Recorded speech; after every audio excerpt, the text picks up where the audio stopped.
48 ଦିନ ହେଲାଣି ଅଙ୍ଗନବାଡି କେନ୍ଦ୍ରରେ ତାଲା। ମହିଳା ଏବଂ ଶିଶୁ ବିକାଶ ମନ୍ତ୍ରୀଙ୍କ ନିର୍ବାଚନ ମଣ୍ଡଳୀର ଅଙ୍ଗନବାଡି କେନ୍ଦ୍ରରେ ଝୁଲୁଛି ତାଲା। କର୍ମୀ ଚୟନକୁ କେନ୍ଦ୍ର କରି ଗତ 48 ଦିନ ହେଲାଣି ଅଙ୍ଗନବାଡି କେନ୍ଦ୍ରରେ ତାଲା। ତଥାପି ମନ୍ତ୍ରୀ ଚୁପ୍। ମୟୂରଭଞ୍ଜ ଜିଲ୍ଲା ଠାକୁରମୁଣ୍ଡା ବ୍ଲକ ଭରାଣ୍ଡିଆ ଗ୍ରାମ ଅଙ୍ଗନବାଡି କର୍ମୀ ଚୟନକୁ କେନ୍ଦ୍ର କରି 48 ଦିନ ହେଲାଣି ଅଙ୍ଗନବାଡି କେନ୍ଦ୍ରରେ ତାଲା ଝୁଲୁଛି। ତାଲା ପଡ଼ିବା ଯୋଗୁଁ ଅଙ୍ଗନବାଡି କେନ୍ଦ୍ର ବନ୍ଦ ହୋଇ ରହିଛି। ଅଙ୍ଗନବାଡି କର୍ମୀ ନିଯୁକ୍ତି ନେଇ ପ୍ରକାଶିତ ବିଜ୍ଞପ୍ତି ଅନୁଯାୟୀ ହୋଇ ନଥିବାରୁ ଏହାର ସମାଧାନ ନ ହେବା ପର୍ଯ୍ୟନ୍ତ ଅଙ୍ଗନବାଡି କେନ୍ଦ୍ରରେ ତାଲା ଝୁଲିବ ବୋଲି ଗ୍ରାମର ମହିଳାମାନେ ଜିଦ୍ ଧରି ବସିଛନ୍ତି।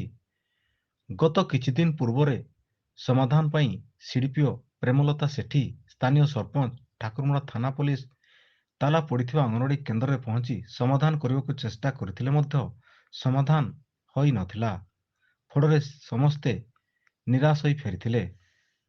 କର୍ମୀ ନିଯୁକ୍ତି ନିମନ୍ତେ ସିଡିପିଓଙ୍କ କାର୍ଯ୍ୟାଳୟରୁ ଗତ 18/7/2023 ଏକ ବିଜ୍ଞାପନ ସଂଖ୍ୟା 555 ଅନୁଯାୟୀ ଭରାଣ୍ଡିଆ ଅଙ୍ଗନବାଡି କେନ୍ଦ୍ରର କର୍ମୀ ନିଯୁକ୍ତି ନିମନ୍ତେ ଗ୍ରାମର ରମାକାନ୍ତ ବାଇଁଶିଆଙ୍କ ଘର ପାଖରୁ ରାଇଟର ଶିମିଳାଖିଆ ଘର ପର୍ଯ୍ୟନ୍ତ ଥିବା ପ୍ରାର୍ଥିନୀମାନଙ୍କୁ ପ୍ରାଧାନ୍ୟ ଦିଆଯିବ ନିମନ୍ତେ ପ୍ରକାଶିତ ହୋଇଥିବା ନେଇ ଆବେଦନକାରୀ ମାନେ କହିଛନ୍ତି। ସେହି ଅନୁଯାୟୀ କର୍ମୀ ଚୟନ ନ କରାଯାଇଥିବାରୁ ଅଭିଯୋଗ ଆଣି ଗ୍ରାମର ମହିଳାମାନେ କେନ୍ଦ୍ରରେ ତାଲା ପକାଇ ଦେଇଥିଲେ।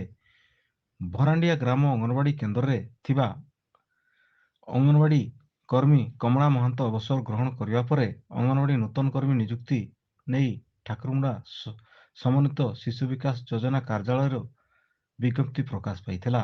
ତେବେ ଦୀର୍ଘଦିନ ବିତି ଯାଇଥିଲେ ମଧ୍ୟ ଏହି କେନ୍ଦ୍ରରେ କର୍ମୀ ଚୟନକୁ ନେଇ ଦ୍ୱନ୍ଦ୍ୱ ସୃଷ୍ଟି ହୋଇଥିବା ବେଳେ ଏବେ ଆହୁରି ବିବାଦ ଟାଣି ଆଣିଛି।